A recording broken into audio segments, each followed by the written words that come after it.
Hi guys, welcome back. All right, so let's talk about cleansing yourself. All right, first of all, why do you have to cleanse yourself? So, as Christians through life, we get mixed up with lots of things. There's a lot that happens at once. Like you have to get up and go to school, you have to get up and go to work, you have to get up and do all these things.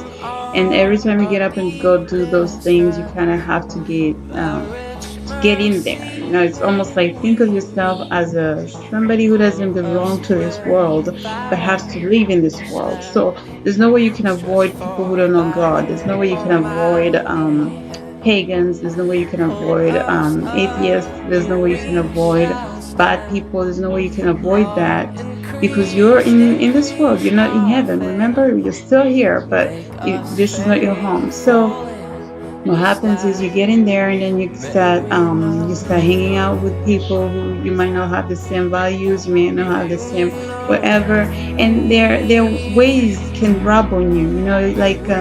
Their let's say if you're surrounded by people who are so negative, their agitation can rub on you, or if you're surrounded by people who are drunkards, their conversations may not be what you expect a Christian to have, obviously, right? So eventually, with that, as it happens, as it takes place, it rubs up on you. It makes you almost feel like you have to, you have this thing that you have to cleanse. It's almost like taking a shower. Like after a long day, you've done this, you've sweat, you're tired, you're exhausted, you just want to go and take a shower and just be clean. You feel at least like, get rid of that. It's the same thing. So as a Christian in this world, there's times when you get in there and maybe you can say something you didn't mean. You can get agitated. You can yell. You can curse and all those things that you did not mean. So after, like, I would say a month, 2 months, whatever, you just feel uncomfortable. You just feel like you distance yourself almost like you're not as close as you were with God. So what do? So the first quick one that I'm going to talk about that you can use is really the power of fasting. Fasting, the thing that it does, it gets you closer to God. It gets you very, very close to God. It makes you get very attached and very close um, to the love of your life, like it's mean God, right? And so what it does is it makes you sacrifice something that you love for the love of something even greater, which is God, right? So when you sacrifice yourself, when you sacrifice what you love, in this case, I'm talking about food. Really, fasting take you can fast in different ways. That's how I see it. Like for me, for example, sometimes I know I fast.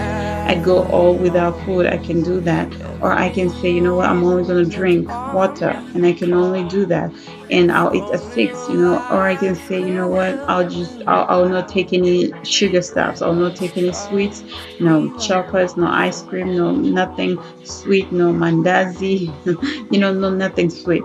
So it's like it depends on who you are and how you feel in your life. It depends on your health. It depends on your age. It depends on lots of things. It depends on you yourself. It's actually nobody. I don't think anybody can tell you how you should treat your body because only you know it, but God knows it too. So you can't cheat God. Remember that, and you're doing this thing for Him.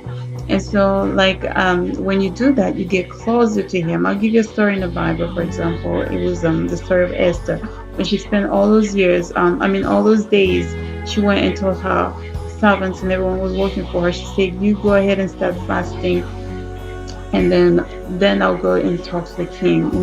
And after she did that, by the time the king saw her, she was favored by him. That's what God does. When you sacrifice something for Him, He always favors you.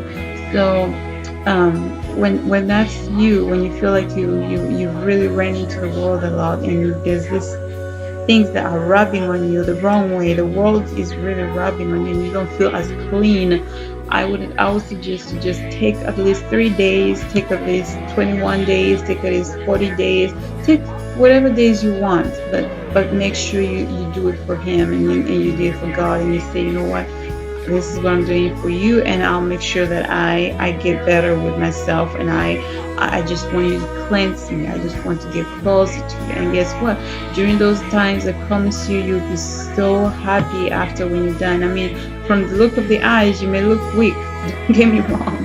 Obviously, you haven't eaten everything, but the good thing is that when you're weak, you're strong spiritually. That's the devil cannot stand you. Remember, you're fighting with these things that you can't see. Those things, when they start seeing you do that, you're becoming a giant in the spiritual world. They start being afraid of you.